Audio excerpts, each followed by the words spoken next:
जगामध्ये हजारो लाखो पुस्तकं लिहिली, कादंबरी लिहिली, नाटकं झालेली आहे, पण हा विषय थोडा वेगळा आहे.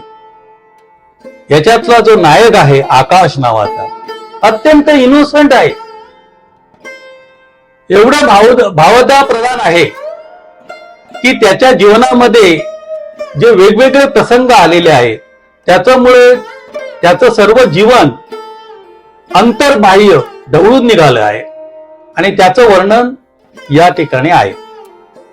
या ठिकाणी सदुपदेशन करण्यासाठी या कादंबरीचा वापर व्हावा, तरुणाला, एस्पेशली तरुण तरुणीला, जे नवतरुण आहेत त्यांना मार्गदर्शन व्हावा म्हणून या कादंबरीचं मी लिखाण केलेलं आहे.